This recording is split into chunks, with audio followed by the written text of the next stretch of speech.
Her second ability should be a way to locate someone's destiny in a certain area and expose it. Although he knew there was a lot more to this skill, Moshier didn't have time to start thinking. Ma Xiaotao and the others had already engaged in combat with Ma Rulong and the others, so Moshier decided to eliminate Lin Ling first. However, Xiao Hongqian and Meng Hongqian had already released their martial souls and were protecting her when they noticed Moshier approaching at high speed. With a wave of his hands, several golden orbs appeared around Xiao Hongqian as he continuously lit his spirit rings, manipulating the metals and forming Class 5 cannons. Moshier released his martial soul and 4 black rings rose from his feet as purple patterns appeared under his eyes.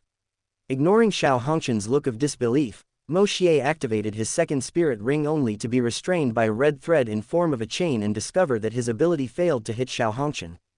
Realizing it was the result of Lin Ling's third ability, he changed tactics. Moshier unsheathed his sword and broke the chains. With him at the center, a gray domain formed, covering 70 meters in all directions of the platform. A powerful sword intent resounded as a yin-yang diagram could be seen in his domain. With a wave of his hands, several swords formed by the sword intent of fire and ice were launched towards Xiao Hongqian, Meng Hongqian, and Lin Ling. Feeling the power in each sword, they used their absolute defense barrier. However, these barriers could only be activated for 3 seconds as they are Class 5 spirit tools, unlike the Class 7 absolute defense barrier. At the same time, several explosions took place on the other side of the platform.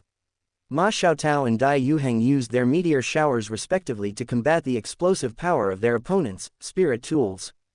Hikeitu also used an extremely powerful Class 5 energy cannon to deal with a soul engineer who was immobile because of his stationary spirit tools. Bei Bei and Zhang Nanan tried to take out a Soul King only to find out that he managed to dodge their attacks at the last second before retreating and firing with various spirit tools. Ling Luokan continually created ice barriers only to be destroyed by the weapons used by the other party. If it hadn't been for Shu Sanshi protecting her, she might have already been hit by 6th class firearms fire. The most dangerous was Ma Rulong, who wielded several Class 6 and Class 7 spirit tools. He even had a Class 7 disintegrator ray on his gear. Every time his team was in a dangerous moment, they managed to miraculously escape thanks to Lin Ling's abilities. Although it took a while to describe, it all happened simultaneously. Moshier had already approached his 3 opponents and with a wave of his hand, the 3 absolute defense barriers were destroyed by his life gold knife. He was about to attack Lin Ling when the chains of red threads restrained him again and Meng Hongqian attacked him from the side. With a snort, his sword intent strengthened, shattering the chain and colliding with Meng Hongqian's sword. A sword without sword chi or intent is just a toy in a child's hand. Moshier said as he continually cut through Meng Hongqian's vital points, sending shivers down her spine. Each attack was fatal and left her hand trembling. She tried to use her spiritual abilities only to discover to her horror that they didn't work on Moshier. Meng Hongqian was a soul king and her martial soul was the vermilion clear ice toad. This martial soul could create an extremely potent and deadly poison with the elements of ice and fire, but in front of Moshier, they were useless. Not to mention that Moshier was already immune to poison, heat, and cold after his body metamorphosis. His martial soul controlled the extreme elements in addition to being of a much superior lineage. This type of poison was disregarded by Moshier. Slightly shifting his center of gravity, Moshier used his blazing body freezing mind slash. The force of his blow was so great that Meng Hongqian was sent flying towards the platform barrier. If not for her Class 6 armor, she could have suffered serious injuries, but her mind suffered more than her body. Without having to look because of his spiritual detection, Moshier disappeared from the place and arrived in front of Xiao Hongqian, who was almost finished loading his Class 5 cannon. Through his spiritual detection, Moshier realized how Xiao Hongqian controlled the metal element, so a malicious idea popped into his mind. However, before he could put it into practice, a ray of pink gold light fell on his head, as well as that of his companions. Because of this light, a great change took place on the battlefield. Except for Moshier, all of his companions were slightly stunned and their combat power also seemed to be reduced. This effect remained active while several red lines formed chains restricting them for a moment. As a result, Ma Xiaotao was trapped in a 7th class absolute defense barrier and hit by several 6th class cannons. Dai Yuheng also fared no better and was sent flying by the explosion while coughing up blood. Zhang Nanan was seriously injured while saving Bei Bei from an explosion, while Xianxia, Hikatu, and Ling Luokan managed to barely defend themselves by being close to each other. Moshier was the least affected by this ray because of his powerful mental power and his third eye defending itself against the power of destiny. Seeing Ma Xiaotao trapped in a barrier and coughing up blood made his eyes go cold. With a snort, his basilisk wings grew on his back and he rose into the air. Looking at Xiao Hongqian with cold eyes, Moshier used his spiritual shock. A high-pitched scream sounded from Xiao Hongqian's mouth as he lost control of his fifth-class cannons, causing them to fall apart. Originally, Moshier didn't want to use his spiritual shock and just use his sword techniques and have fun, but Lin Ling's spiritual abilities were restricting him, preventing him from getting closer with his sword. When Moshier saw that she was just a soul ancestor, he thought the restriction wouldn't be too strong, but he was terribly wrong. Moshier had a shallow understanding of the power of destiny, but he was forced to realize that a spiritual master focused on this mysterious power was really hard to fight against. If not for his superior mental and physical power, he might have been at the mercy of Lin Ling. That didn't mean she was stronger, but her abilities could restrict him long enough that he could be besieged by his opponents. Author's note: it's not that the MC was nerfed, but compared to other types of power, the power of destiny is harder to handle. Imagine someone who can constantly change a person's destiny during combat. A person's attacks would never hit unless they could use brute force to overcome the destiny wielder's power. With one step, his body disappeared into thin air and a moment later he appeared in front of Xiao Hongqian. Deciding not to play anymore, he slashed with his sword, releasing a powerful sword intent. The sword hit his armor and sent him flying, but even so, the ultimate ice penetrated his defenses, freezing Xiao Hongqian's body. With a wave of his hand, several condensed swords of fire intent struck his body in midair and caused a massive explosion. A golden light rose, showing that the referee had intervened and saved Xiao Hongqian. Moshier wasted no time, in the next second he had appeared in front of Lin Ling. However, Lin Shi, who arrested Ma Xiaotao in the absolute defense barrier, had come to her side and started shooting several beams of light at Moshier. Without any fear, Moshier dodged all the rays only to see a net of lightning coming towards him. Suddenly, Moshier disappeared from his place and came behind Lin Shi. He had teleported with his space power. You are annoying. Moshier was increasingly irritated. He just wanted to eliminate this girl, but almost everyone on the opposing team was protecting her at the last moment. Increasing the intensity of his sword intent, an ice blue flame covered his sword blade as a terrible spiritual coercion appeared. With just a simple cut, Lin Shi felt his mind go blank. The sword's intent passed through his body, blasting all the defensive spirit tools and cutting him in half. Half of his body was frozen, while the other half was burned to ashes. Lin Zai's terrible death caused a huge stir among the spectators. The judge didn't even have time to save him as he had already made his move to save Zhang Nanan and Bei Bei, who were under a terrible bombardment. You didn't have to kill him. Lin Ling spoke in a calm tone as if she didn't care about Lin Zai's death. Moshier didn't mind and continued to attack her, but the referee had already made his move to save her. Just then, Moshier felt a flurry of attacks targeting him. Lin Zai's team members were furious at his death. With a flutter of wings, he disappeared from the place once more and soared into the sky. Time to test something. Within his domain, hundreds of swords condensed by his sword intent were created and compressed. He combined them and compressed them again until only 30 swords were left. Only 3 brilliant colors could be seen on each sword: gray, scarlet red, and ice blue. Now that Lin Ling had been eliminated, Moshier once again used his illusion ability and created even more swords and mixed them up. There was no way to discern which was real and which wasn't. Moshier also hid his companions in his illusion, giving them breath to recover. At his command, all swords, whether illusory or not, rushed towards Ma Rulong and the others. They had their minds clouded by their anger, but when they collided with Moshier's swords they paled in fear. Each of his defenses gradually broke down until Chen Fei was the first to suffer serious injuries. His body was pierced and cut by many swords after his absolute defense barrier was destroyed. The sword's intent, condensed with ultimate ice and fire, entered his body, causing havoc and damage to his internal organs, and was almost dying when the referee saved him. Just then, Elder Ma's scream sounded. We gave up on this round. The referee then appeared in front of Ma Rulong and Xiao Shafeng, the only ones left, and defended the rest of Moshier's attacks. After Moshier dissipated his domain, he turned a little pale with the consumption of his spiritual power. Compressing hundreds of condensed swords from his sword intent placed a lot of burden on his spiritual power, but the power he gained was even greater than usual. Shrek Academy wins the team fight. Both academies begin to prepare for the individual matches. With the referee's announcement, Moshier came down from the platform with Ling Luokan, Dai Yuheng, Hiketu, and Ma Xiaotao after releasing her from the absolute defense barrier. Except for Moshier, all received injuries to varying degrees, with Dai Yuheng suffering the worst. Xianxia had already been knocked out by Dai Yuheng before he got out of hand after seeing Zhang Nanan injured. On the side of the Sun Moon Imperial Soul Engineering Academy, a dark atmosphere had formed. Of the original 7, 1 died, 2 were seriously injured, 2 sustained some injuries, 1 passed out while Lin Ling was unharmed thanks to the referee saving her in time. Although Shrek had also received serious injuries, it would still be difficult to turn around. The result of this battle dazzled the spectators, leaving them looking forward to the one-on-one matches.